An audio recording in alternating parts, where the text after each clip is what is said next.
こんにちは。このポッドキャストは B リーグを数字と本音で料理するをテーマにスポーツライターサマンサと NBA US ヒップホップを愛する仲間たちが B リーグの注目カードや話題のトピックをピックアップ。膨大なデータと現場の空気感をスパイスにどこよりもディープかつ自由に語り尽くす。B リーグをもっと深くクリティカルに楽しみたい人のためのポッドキャストです。ねえ、みやちゃん。最近 NBA プレイオフ見てる？見てます、見てます。特に OKC サンダーの若手陣が面白いですよね。そうそう。シェイ・ギルジャス、アレクサンダーのリーダーシップがえぐいよね。アニーがいたら絶対大興奮してると思うんだけど。ですね。統計的に見ても、彼らのディフェンス効率は興味深いです。若いチームなのにシステムの完成度が高くて、うちらってこういう見方しちゃうよね。数字で語り始める癖。それが楽しいんじゃないですか。まあね、ちょっと戻ると、今日は昨日の CS 準々決勝ゲーム2について話していこうと思います。改めまして、B リーグ女子トークです。今日はサマンサとミヤちゃんの二人でお送りします。よろしくお願いします。5月10日、ララアリーナ、東京ベイで行われた千葉ジェッツ対群馬クレインサンダーズ。結果は85対79で千葉の勝利。シリーズ1対1のタイに持ち込まれました。これ、かなり面白くないですか？ゲーム1では群馬が87対68で圧勝したのに、ゲーム2では千葉がホームで6点差勝利。完全にシリーズの流れが変わりましたね。そう、なんかね、試合前の状況がまず面白かったんだよ。群馬はゲーム1でティーマンさんが脳震盪で欠場してて、ゲーム2ではそれに加えてエドゥさんも欠場。インサイドがかなり薄い状態だったの。一方で千葉はゲーム1でナビさんが脳震盪で欠場してましたが、ゲーム2では復帰しましたね。そうそう。ナビさんの存在がどれだけチームに影響するかっていうのが、この試合の一つの見どころでもあった。実際、彼がいることでハドルを常に組んで意思疎通してたし、ディフェンスのカバレッジも桁違いだったって話が出てるね。数字で見ると、ナビさんのプラスマイナスはプラス11でした。得点は9点と控えめでしたが、彼がコートにいる時間帯のチームの効率が明らかに高かった。いやー、数字的にはね、本当にそうなんだよ。でも今日一番注目したいのは、試合終盤、第4クォーター残り3分半から始まった千葉の8対0のランなんです。スコアは77対77の同点から、千葉が一気に85対77まで引き離した。この数分間に何が起きていたのか、今日は徹底的に解剖していきたいと思います。ランは統計的にも異常値ですね。クラッチタイムでのターンオーバーゼロ、スリーポイント成功率も高く、完璧な流れでした。そう。そして群馬側の視点も大事で、彼らは第3クォーターにスリーポイント構成で猛追してきたのに、最終盤で止められなかった。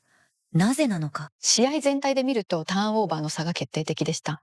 千葉5回、群馬12回。この7回の差が群馬の得点機会を失わせた。まさに、ポゼッション、つまり攻撃回数が7回も少ないっていうのは、接戦において致命的だったよね。今日はそのあたりも含めて、データと戦術の視点から掘り下げていきます。あと、個人的にはナズの33得点に注目してます。フィールドゴール成功率 61.1%、スリーポイント成功率 66.7%。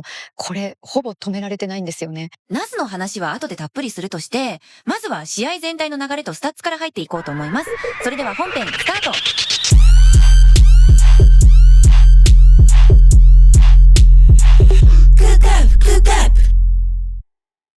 じゃあ、まず一番大きな要因から見ていこうと思うんだけど、みやちゃん、この試合の勝敗を分けた最大の数字って何だと思う？ターンオーバーです。千葉5回、群馬12回、差が7回。そうまさにそれ。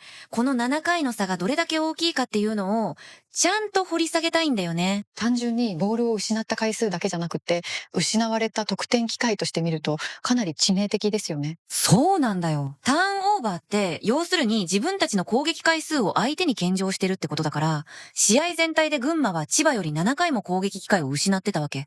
接戦でこれは、マジで痛い。ポゼッション、つまり攻撃権が7回少ないってことは、単純計算で約14、21点分の得点機会を失っている可能性があります。いや、数字的にはね、そこまで極端じゃないかもしれないけど、それでも最終的に6点差だったことを考えると、この7回が勝敗を分けたって言い切れるよね。実際、千葉はターンオーバーから11得点を挙げていて、群馬は7得点、ここでも4点差がついてます。ああ、でも、これ面白いのが、群馬って第3クォーターまでは結構接戦に持ち込んでたじゃん？第3クォーター終了時点で66対66の同点だったのに、そこからどうして崩れたんだろ第4クォーターのターンオーバーを見ると、群馬が3回、千葉が0回です。う？ゼロ。はい。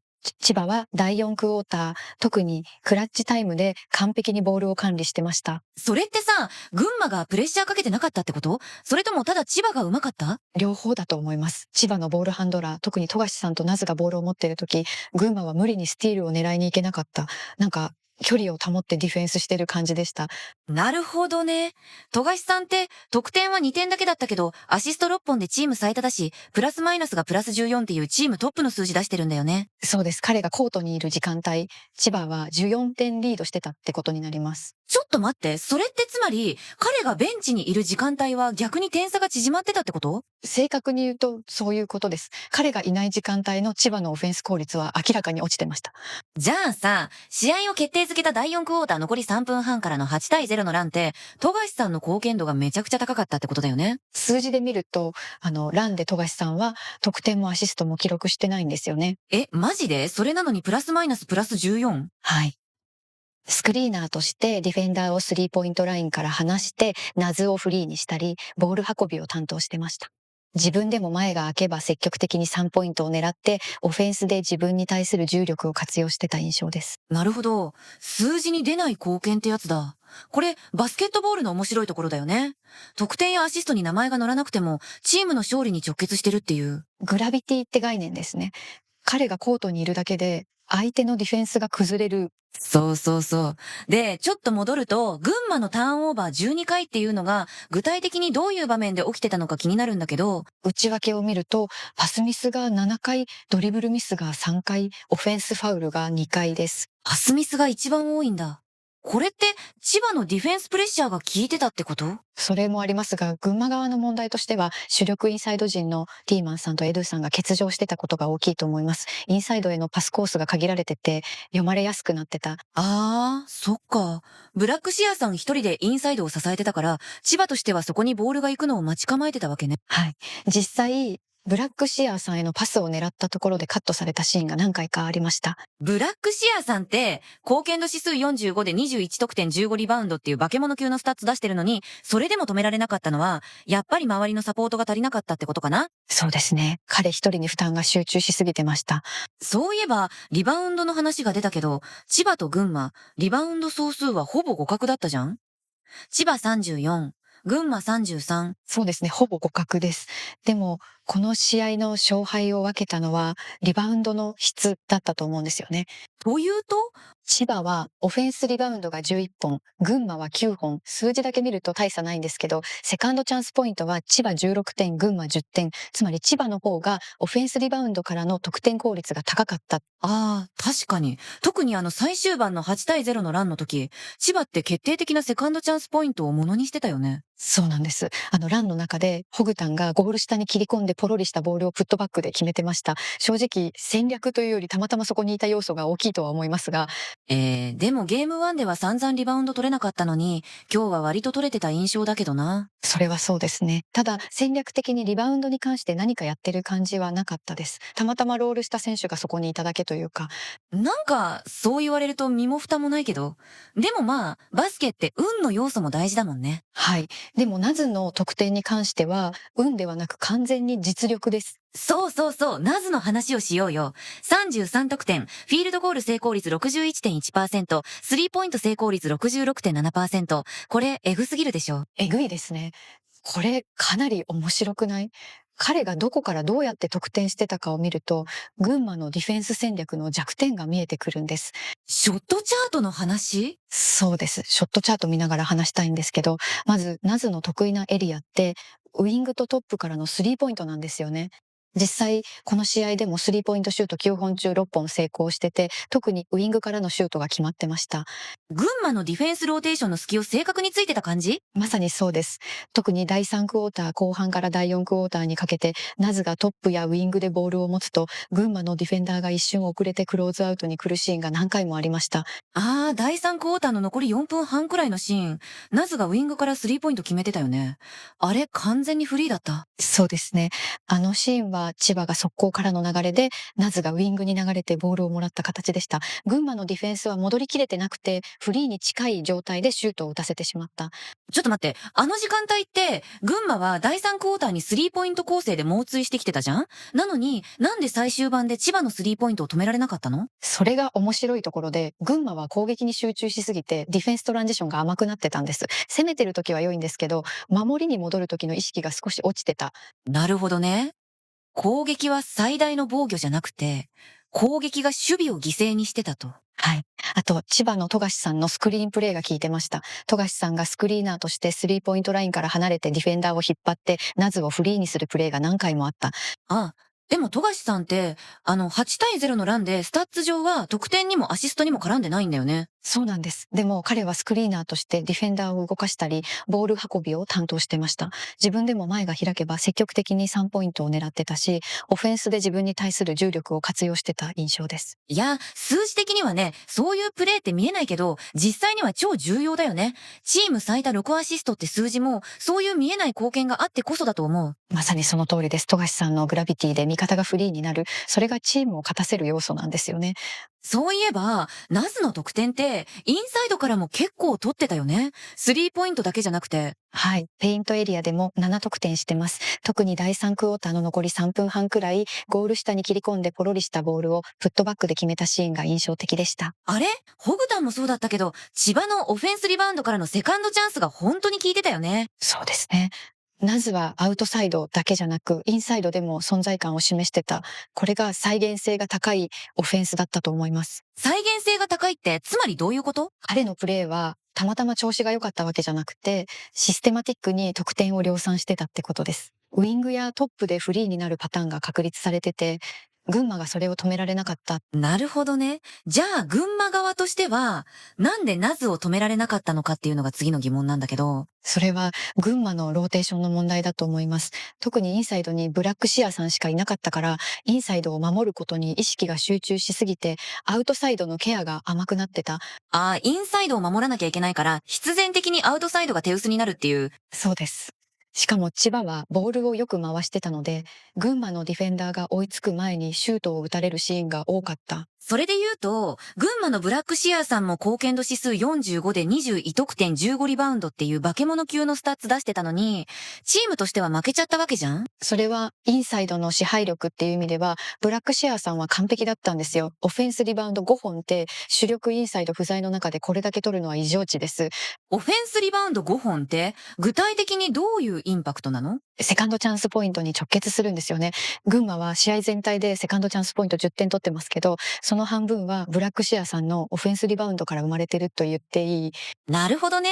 失敗したシュートをもう一回攻撃のチャンスに変えてたわけだ。そうです。しかも彼、得点も21点取ってて、群馬の外国籍選手の中で一番得点してるんですよね。ティーマンさんもエルさんもいない中で、インサイドを一人で支えてた。それで言うと、第3クォーターの終わりから第4クォーター頭にかけて、群馬が同点に追いついた場面あったじゃん。あの時もブラックシアーさんが引っ張ってた印象なんだけど、ありましたね。第3クォーター残り5秒でスリーポイントシュート決めて、66対66の同点にしたのが大きかった。あれ、マジで鳥肌立ったわ。ビッグマンなのにアウトサイドからも打てるっていう。ちょっと待ってください。数字確認します。ブラックシアーさんのスリーポイント成功率は 33.3% で3本中1本でした。決して高くないんですけど、あの場面で決めたのが大きかった。タイミングが完璧だったよね。はい。でも、第4クォーター頭、群馬は良い流れで入ったはずなのに、得点がフリースローだけだったんですよね。そうそうそう。ブラックシアーさんがファウルもらって2本決めたけど、フィールドゴールが入らなかった。なんか、千葉がディフェンスのインテンシティをそこで一気に上げたんですよ。特にペイント内へのアタックを厳しく止めてた。ペイント守備に集中したってこと？そうです。ブルックスさんが4つ目のファウルを背負ったのもあって、千葉としてはインサイドを固めるリスクが減ったんです。なるほど。ファウルトラブルがあったから、千葉が思い切ってペイントを守れたと。正確には、群馬も果敢にインサイドへアタックしてたんですけど、千葉のディフェンスがそれを上回ってた。ブラックシアーさんもファウルをもらうだけで終わっちゃった。でもファウルもらうだけでも意味はあったと思うんだけど、ありましたね。さっき言ったブルックスさんの4つ目のファウルもそうですし、ファウルトラブルを誘発することで、後半のインサイドディフェンスを封じる効果があったはず。なんか、それでも負けちゃったっていうのが群馬としては悔しいよね。ブラックシアーさんの貢献度指数45って試合全体で見ても圧倒的じゃん？圧倒的です。千葉で一番高い貢献度指数がナズの37ですから、それを8も上回ってる。8も？それでチームが負けるってなんかめっちゃ孤立してた感じなのかな？そうですね。得点面では細川さん15点やタクト君14点も頑張ってたんですけど、リバウンドとかディフェンスの貢献まで含めると、ブラックシアーさんが突出してる。インサイドを一人で守って、攻めてリバウンドも取ってっていう、めっちゃ大変だったと思うわ。試合時間も32分58秒でチーム最長出場でした。フル稼働ですね。いや、これ本当にリスペクトしかない。主力インサイド不在の中でここまでやるって。あと、彼のアシストも5本あったんですよね。インサイドから外へ展開するパスもうまかった。ああ、そうか。ディフェンスが寄ってきたところで外に出すっていう。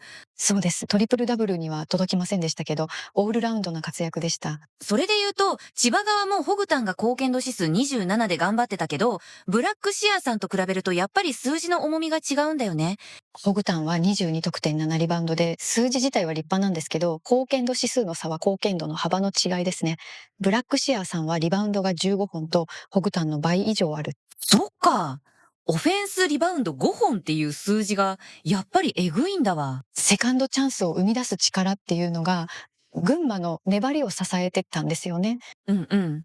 それで、ちょっと戻ると、そのブラックシアーさんの活躍があっても負けた理由っていうのが、やっぱり千葉のクラッチタイムでの完璧な流れだったわけじゃん？そうですね。8対0のランは本当に完璧でした。特に最後のホグタンのダガースリーポイントシュートが決まった瞬間、試合が終わった感じがしましたよね。あれは本当にエグかった。第4クォーター残り38秒。スコアは82対79で千葉が3点リードしてる状況。あそこでホグタンがスリーポイント決めて85対79にした時点で、もう群馬は追いつけないなって。時間帯と点差を考えると、シュートが持つ意味は数字以上に大きいです。残り38秒で6点差になったら、群馬としては2ポゼッション必要になる。そうそうそう。しかも群馬側はファウルゲームもできない点差じゃん？ 3 点差ならスリーポイントで同点にできるからファウルする選択肢もあったけど、6点差だとそれもできない。ええ、あれが完全に試合を終わらせたシュートでした。ダガーという表現がぴったりですね。いやー、数字的にはね、本当にそう。でもシュート、どうやって決まったのかっていうのが面白いんだよね。ナズが作った流れをホグタンが仕留めた形ですよね。ナズが直前の1分5秒のところでスリーポイントを決めて82対77にしていて、そうそう。ナズがスリーポイント決めてからの群馬のオフェンス失敗があって、ホグタンのスリーポイントっていう流れ。あの時、群馬はブラックシアーさんがゴール下で頑張って2点返したんですけど、すぐに千葉がタイムアウト取りましたよね。あれ千葉としては冷静だったよね。3点リードに戻された直後にタイムアウト取って、次のポゼッションで決めるぞっていう意思統一をしてた。で、そのタイムアウト明けのプレーがホグタンのスリーポイントだった。そう。なんか、あの場面で群馬のディフェンスがどうだったかっていうのが気になってて、ナズへのマークは厳しくしてたと思うんだけど、ホグタンがフリーに近い状態で打てちゃってたじゃん？ちょっと待って、映像確認しますね。ホグタンのシュートの瞬間、ディフェンダーとの距離は約2メートル。これはほぼフリーと言っていい状況です。だよね。なんでそんなにフリーになれたんだろう。富樫さんのグラビティが効いてたんだと思います。富樫さんがボールを持ってトップからドライブの構えを見せた瞬間、群馬のディフェンスがインサイドに寄った。ああ、そうか。富樫さんがボール持つだけでディフェンス引き寄せちゃうんだ。そうですって。富樫さんがすぐにウィングのホグタンにキックアウト。ディフェンスが戻りきる前にホグタンが打った。なるほどね。ナズがスリーポイント決めた直後だから、群馬としては次もナズに打たせるなって意識が強かったと思うんだよ。ですね。ナズエのマークは常に2人がついてるくらい厳しかった。その分、ホグタンがフリーになりやすい状況が生まれてた。それで言うと、ホグタン自身のプレースタイルも大事だったと思うんだよね。この試合、ホグタンってインサイドで体張ってプットバック決めたりしてたじゃん？7リバウンドのうち4本がオフェンスリバウンドでした。インサイドでの働きが目立ってましたね。そうそう。だから群馬のディフェンスも、ホグタンはインサイドで仕事する選手っていう認識があったんじゃないかな。それが最後の場面でアウトサイドのスリーポイントを決められるっていう意外性につながったわけですね。まさに。インサイドで体張って、でもスリーポイントも打てる。そういう多様性がクラッチタイムで生きた。ホグタンのこの試合のスリーポイント成功率は 50% でした。2本打って1本決めてる。最後のダガーショットが2本目ですね。もっと打ってる印象あったけど、意外と少ないんだ。そうなんです。だからこそ、あの場面で決めたのが大きい。ここぞという時に決めきる力がありますね。いや、本当にね。シュートが決まった瞬間、会場の空気が一気に変わったもん。ララアリーナの歓声がやばかった。来場者数が1704人で新記録だったそうですね。それだけの観客の前で決めるっていうのは精神的にもすごいです。そうだよね。しかもあれ ?CS のゲーム2、シリーズ1対1に戻す大事な試合のクラッチタイム、プレッシャーえぐいよ。それを冷静に決めきる。これがプロフェッショナルですね。うん。あ、でもさ、群馬側からすると本当に悔しかっただろうなって思うんだよ。ですね。ブラックシアーさんがあれだけ頑張って21得点、15リバウンド稼いでも、最後のディフェンスで守りきれなかった。そう。ちょっと戻ると、8対0のランの中で、群馬はディフェンスローテーションが完全に後手に回っちゃってたんだよね。富樫さんのスクリーンプレーと素早いボールムーブメントに対応できてなかったです。特にナズへの2本のスリーポイントを許したのが痛かった。ナズへのマークは厳しくしてたはずなのに、スクリーンで剥がされちゃってたもんね。で、ナズへの警戒が強くなりすぎた結果、ホグタンがフリーになる。完璧な流れでした。まあ、千葉としては戦術とか戦略とかじゃなくて、気合で勝ったって感じもあるけどね。群馬の方が明らかに戦術が上回ってたと思うし。それは面白い見方ですね。数字で見ると千葉の方が効率的でしたけど、確かにチームとしてのバスケは群馬の方が洗練されてた印象はあります。そうそう。だからこそ、千葉はスターパワーで勝つしかなかったんだよね。ナズとホグタン、そしてナビさんの存在感。この力でねじ伏せた試合と、まさに。そしてダガースリーポイントが、その象徴だったんじゃないかな。統計的に見ても、シュートが試合を終わらせましたからね。残り38秒で6点差。群馬としては追いつくのがほぼ不可能になった。うん。ホグタンのシュートがこの試合の勝敗を決定づけた瞬間だったってことだね。さて、ここからは感想コーナーってことで、数字に出ない部分も含めて自由に語っていこうと思います。みやちゃん、SNS の反応を見た？見ました、見ました。めちゃくちゃ盛り上がってましたね。そうなんだよ。特に話題になってたのが、ララアリーナの応援がやばかったって話。来場者数が2704人で新記録だったらしいんだけど、応援は今までで一番すごかったってポストがめっちゃ出てた。ああ、あれですね。立ち上がっての応援とか、ムーンのビッグフラッグとか、クラップとかだよね。そうそう。で、選手のインタビューでも、立ち上がって応援してほしいって言ってたらしくて、それに応える形でブースターが全力で盛り上げてたと。なんか、相手ファンすら認めるレベルだったみたいですね。ブースターは群馬の勝利を願ってるけど、みたいな声もあったとか。それすごいよね。群馬ファンまで千葉の応援やばいって認めちゃうっていう。ただ、これって本当に勝因だったんですかね。みやちゃんらしい疑問来たね。いや、気持ちの面で選手を後押しするのは確かだと思うんですけど、統計的にどこまで影響してるのかなって。まあね、再現性のない要素かもしれないっていうのはわかる。でもさ、ホームコートアドバンテージって実際数字にも出るじゃん？そうなんですよ。実は、ホームチームのフリースロー成功率とか、相手チームのターンオーバー誘発率とかに影響が出るっていう研究があるんです。マジで？はい。観客の声援がプレッシャーになって、審判の判定やプレイヤーの集中力に微妙に影響する。特にフリースローみたいな静止状態でのプレーは、歓声の影響を受けやすい。なるほどね。この試合で言うと、千葉のフリースロー成功率 90.9% で、群馬が 87.5% だったけど、これも関係してるのかな？可能性はありますね。あと、群馬のターンオーバーが12回って多かったのも、地鳴りのような声援の中でプレーしてたストレスが影響してたかもしれない。そっか。パスミスとかって、周りの音でコミュニケーションが取りづらいとかもあるもんね。ええ。ディフェンスのローテーションとかも、声かけが聞こえないと乱れやすい。いやー、でもさ、そう考えるとブースターの力ってマジで侮れないんだね。数字的に見ても、ホームコートアドバンテージは確実に存在します。この試合、千葉はホームで6点差勝利だったわけですけど、ゲーム1ではアウェーで19点差負けしてる。えぐい差だよね。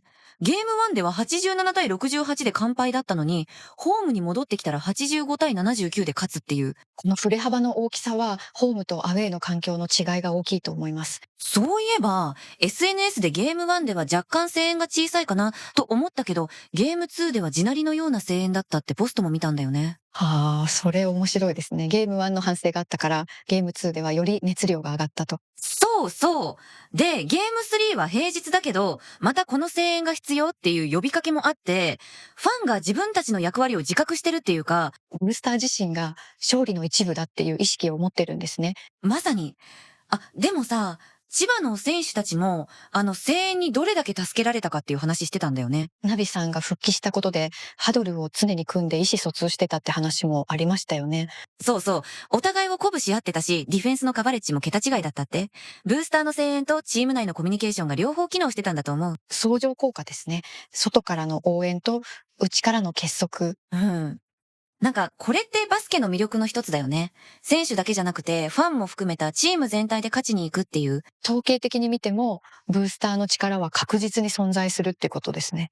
そういえばさ、審判の笛についても結構荒れてたみたいなんだけど、そのあたりどう思う？審判の基準、よく議論になるトピックだよね。両チームのファンから不満が出てました。そうなんだよね。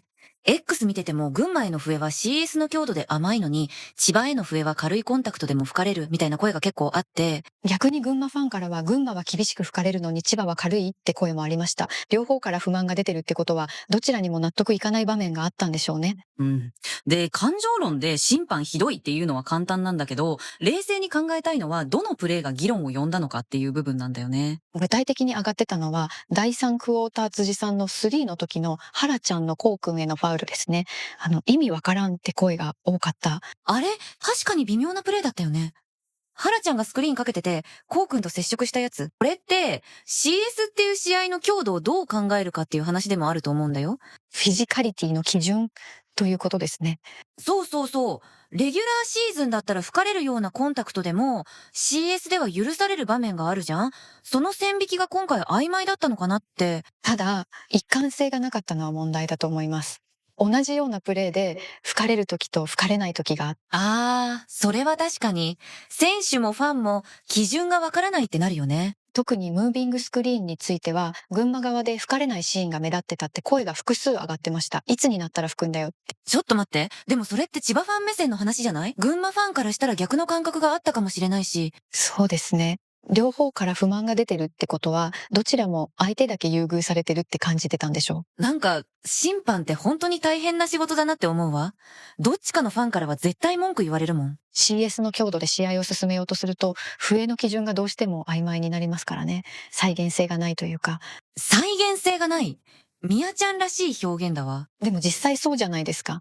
同じプレーで結果が変わるっていうのは、統計的にも問題です。まあね、ちょっと戻ると、この試合の審判の笛が試合の流れにどれだけ影響したかっていうのも気になるんだよね。千葉は試合全体でファール16回、群馬も16回、数字的には平等ですね。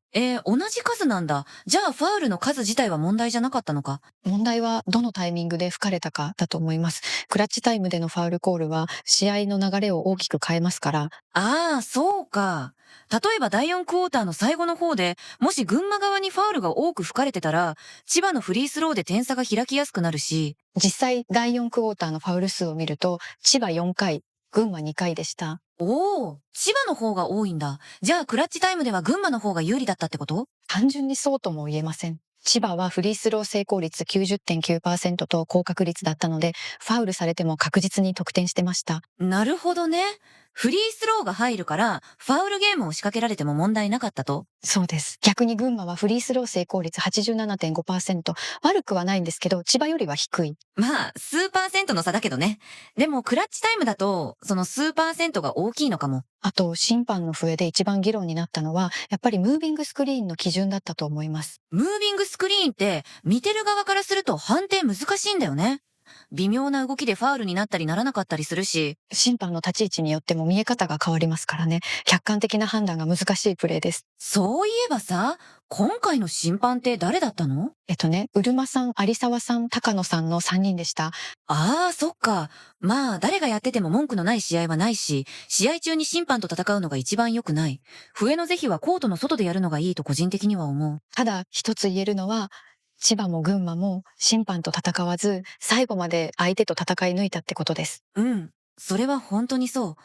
笛が気になっても切り替えて、プレーで勝負してた。特にブラックシアーさんなんてファウルトラブルもある中で21得点15リバウンド稼いでるわけですから、審判の笛がどうであれやるべきことをやってた。そうだよね。あ、でもさ、ナビさんの復帰についても結構 SNS で話題になってたみたいなんだけど、そのあたりどう思う？脳震盪明けで30分近くプレイしてたのは、正直心配でしたね。SNS でも大丈夫？早すぎない？って声がちらほら出てました。そうそうそう。ナビさん、ゲーム1で脳震盪で欠場してて、ゲーム2で復帰したわけじゃん？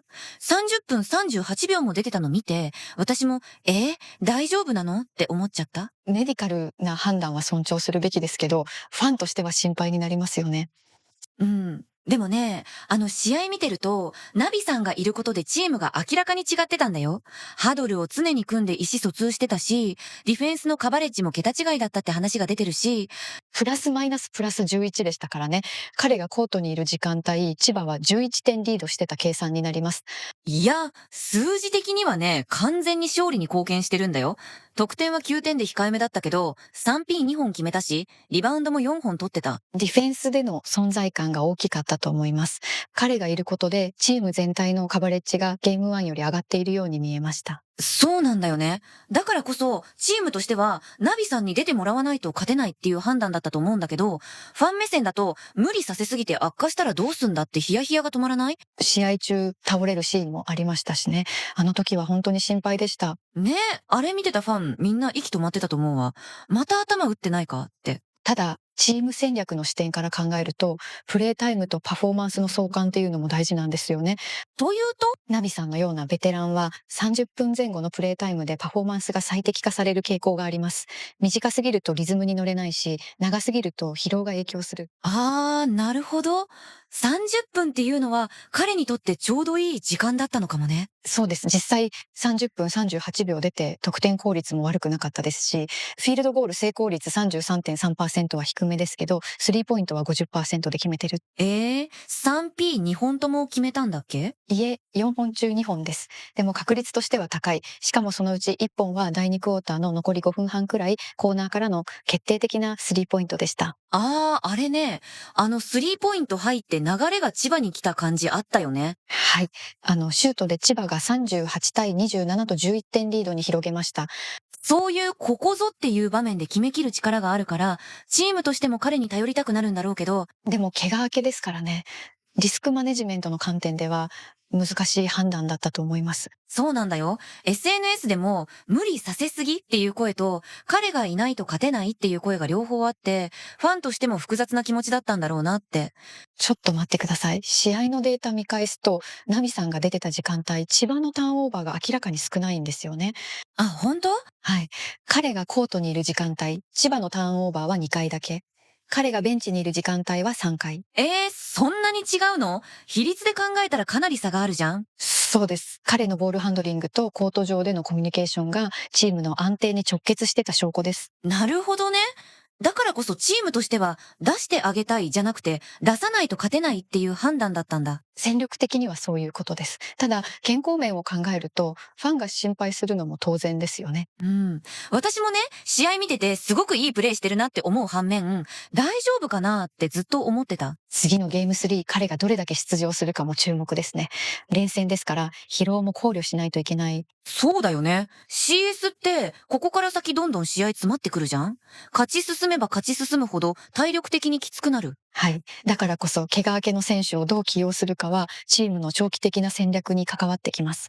なんか、ファンとしては、今勝ちたいっていう気持ちと、選手の健康を守ってほしいっていう気持ちの板挟みだよね。まさにそれです。再現性のない感情論かもしれませんが、ファンの心配は理解できます。でもね、ナビさん本人がプレイしたいって言ったんだと思うんだよ。彼、ゲーム1欠場してて、絶対悔しかったはずだし。選手本人の意思も大事ですよね。メディカルチームが OK 出してるなら、彼自身がやれるって判断したんでしょう。うん。だからこそ、ファンとしては頑張ってっていう応援と、無理しないでっていう心配が混ざり合っちゃうんだよね。その気持ち、すごくわかります。そういえばさ、試合全体で見ると、千葉の選手って結構出場時間長い人多かったよね。ナズとかその出場時間29分ですけど、彼は特に問題なかったですね。試合通してずっとフレッシュでしたし、そうそうそう。ナズの話、もっとちゃんとしようよ。33得点ってやばすぎるでしょ。えぐいですね。フィールドゴール成功率61.1%、スリーポイント成功率66.7%、これほぼ止められてない数字です。いやー、数字的にはね、完全にゾーンに入ってたよね。特にクラッチタイムの連続得点が試合を決めた。クラッチタイムって残り5分で点差5点以内の状況を指すんですけど、この試合でナズはその時間帯に8得点してます。8点もそれチーム全体の何割くらいなの？ちょっと待ってください。数字確認します。第4クォーターの千葉の得点が19点なので、ナズの8点は約42%ですね。半分近くじゃん。完全にチームを背負ってたんだ。そうなんです。しかも彼のオフェンスは群馬のディフェンス戦略を完全に上回ってた。これは分析的にも美しい勝ち方だと思います。美しいって、なんかミヤちゃんらしい表現だね。でも確かに、ナズのプレーって計算され尽くされてた感じあるわ。スタッツが示す通り、まさにアンストッパーブルでした。チームに与えた勢いは数字以上だったと思います。あー、でもさ、ナズって得点だけじゃなくてリバウンドも7本取ってるんだよね。オフェンスリバウンド2本っていうのも地味に効いてた。ええ、彼、身長198センチのスモールフォワードなんですけど、インサイドでも仕事をしてましたね。特に第3クォーターのあのプットバックシーン、やばかったよね。ゴール下で粘って、ボールもぎ取ってそのまま決めたやつ。あれはファストブレイクからの流れでしたね。ポイントオフターンオーバーでセカンドチャンスも絡んでる効率の良い得点でした。なんか、ナズってゲーム1は18得点で割と普通だったのに、ゲーム2で急に爆発したじゃん？何が変わったんだろゲーム1ではナビさんが欠場してたので、ナズへのマークが集中してたんです。でもゲーム2ではナビさんが復帰して、ディフェンスの注意が分散された。あー、なるほど。ナビさんが戻ってきたことで、群馬としてはマークする相手が増えたわけだ。そうです。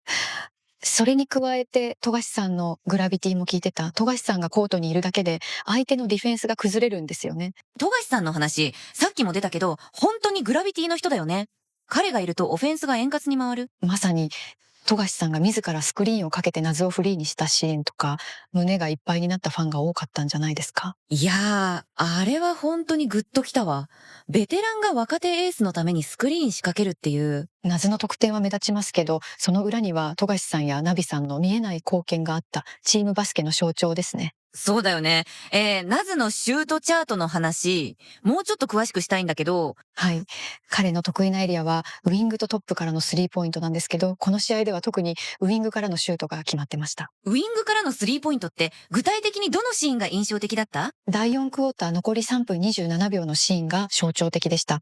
77対77同点から、ナズがウィングからスリーポイントを決めて80対77とリードを奪った。あれ、完全にフリーだったよね。群馬のディフェンダー、ちょっと距離あった。そうなんです。富樫さんがスクリーンをかけて、ディフェンダーを引き離した直後のシュートでした。小菓子さんのスクリーン、本当にエグかったよね。あの瞬間、群馬のディフェンスが完全に崩れた。で、ナズはそのチャンスを確実にものにした、ショットセレクションが完璧でしたね。ショットセレクションって、要するに、打つべき時に打つってことだよね。そうです。無理なシュートを打たずに、フリーになった瞬間を逃さない。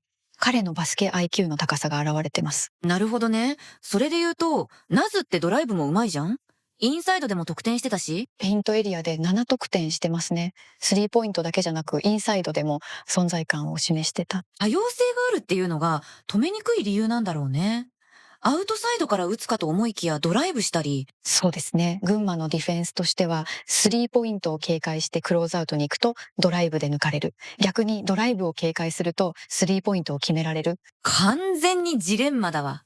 どっちを取ってもやられるっていう。それがエースの仕事なんですよね。相手に選択肢を与えず、どちらを選んでも得点できる状態を作る。ナズのこの試合の貢献度指数37って、千葉の中でダントツだったもんね。ホグタンが貢献度指数27、ナビさんが貢献度指数10ですから、ナズの貢献度が圧倒的です。あ、でもさ、ナズってターンオーバー1回しかしてないんだよね。これも地味にすごい。そうなんです。ボールを持つ機会が多かったのに、ミスが少なかったって。ボールハンドリングの安定性も素晴らしいです。いや、本当にね、33得点取ってターンオーバー1回って、どんだけ確実なんだっていう。彼のプレーは再現性が高いんですよ。たまたま調子が良かったわけじゃなくて、システマティックに得点を量産してた。システマティックって、つまりチームの戦術にちゃんと組み込まれてたってこと？そうです。富樫さんのスクリーンプレー、ナビさんのグラビティ、ホグタンのインサイドでの働き、それら全部が組み合わさって、ナズがフリーになるパターンが確立されてた。なるほどね。個人の力だけじゃなくて、チーム全体がナズを活かすために動いてたんだ。はい。で、群馬がそれを止められなかった。これが千葉の勝因の一つですね。そういえばさ、ナズって試合後のコメントとか何か言ってた？ SNS で見たんですけど、ファンから得点は少ないのに勝利への貢献度が高いって称賛されてましたね。ああ、やっぱりファンもわかってるんだ。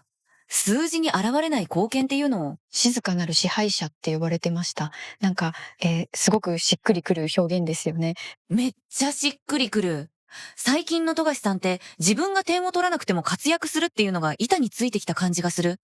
富樫チャプター2って感じだよね。プラスマイナス、プラス14っていう数字が、それを完璧に証明してます。彼がいる時間帯、千葉は14点リードしてたわけですから、そう。で、最終盤の8対0のランの時、富樫さんがスクリーナーとしてナズをフリーにしたシーンがあったじゃん？ありましたね。富樫さんがスリーポイントラインから離れてディフェンダーを引っ張って、ナズがウィングでフリーになって、あれ見てて鳥肌だったわ。自分が点取るんじゃなくて、味方を生かすプレー。まさにポイントガードの鏡だよね。はい。あと、試合後にファンが、富樫が自らスクリーンをかけてナズをフリーにしたシーンには胸がいっぱいになったってポストしてました。わかる。あのシーン、マジで泣きそうになったファン多かったと思う。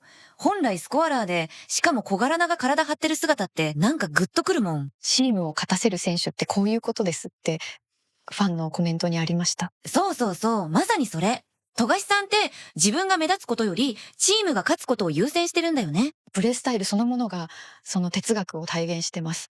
得点が2点でも、アシスト6本、プラスマイナス、プラス14、数字が物語ってますよね。いやー、数字的にはね、本当にそう。でもさ、富樫さん自身、試合後に何かコメントしてたのかな？ちょっと待ってください。確認します。直接的なコメントは見つからないですね。ただ、チームメイトが富樫さんのリーダーシップのおかげみたいなことを言ってたみたいです。あー、やっぱり、富樫さんって自分のことあんまり語らないタイプだもんね。でも、周りからのリスペクトがえぐい。試合中のプレーを見てても、常にコミュニケーションを取ってて、チームをまとめてる姿が印象的でした。そういえば、ナビさんが脳震盪から復帰したじゃん？あれも富樫さんの存在が大きかったんじゃないかな。それはあると思います。ナビさんがいることで、ハドルを常に組んで意思疎通やお互いを鼓舞し合ってたって話がありましたけど、その中心にいたのが富樫さんだったはず。うんうん。